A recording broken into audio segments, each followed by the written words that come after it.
Welcome back, everybody. Today I'm going to teach you how to remove wind noise in DaVinci Resolve. Wind noise can be a frustrating issue when editing videos, especially if you've captured outdoor footage, but fortunately, DaVinci Resolve has built-in tools that can help clean up your audio effectively. Let's dive into the process. First things first, open your DaVinci Resolve application. Once you're in, you'll need to navigate to the audio editing workspace. At the bottom of your screen, you'll see several tabs representing different workspaces. Click on Fairlight. This is DaVinci Resolve's dedicated audio editing environment where you'll have access to all the professional audio tools you need to fix issues like wind noise. Now that you're in the Fairlight workspace, direct your attention to the top left corner of your screen. Here you'll find the Effects library. Click on Effects, and from the options that appear, select Audio Effects. This section contains all the audio effects and processing tools available in DaVinci Resolve, including the one we need for this task. In the Audio Effects panel, you'll see a search bar. Type in Noise Reduction and press Enter. The noise reduction effect is specifically designed to identify and remove unwanted background noise from your audio,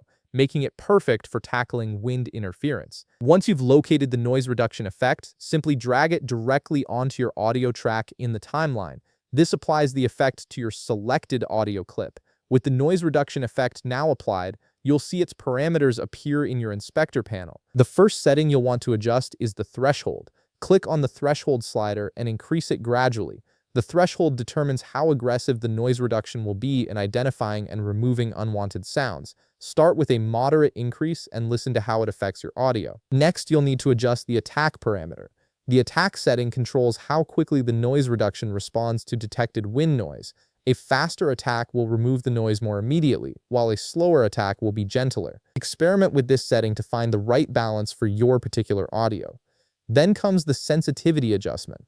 This parameter determines how selective the effect is in identifying what counts as noise versus what's actual audio content you want to keep. Adjusting sensitivity helps ensure you're removing wind noise without stripping away important audio elements like dialogue or ambient sounds. Here's where the real work begins. Play your audio and adjust these three parameters: threshold, attack, and sensitivity until you achieve the desired result. This is a process of fine-tuning, so don't be afraid to make small adjustments and test them repeatedly. Listen carefully to ensure you're removing the wind noise without making the audio sound overly processed or unnatural. And that's it. You've successfully removed wind noise from your audio in DaVinci Resolve. If you found this video helpful, please leave a like, subscribe, and see you in the next video.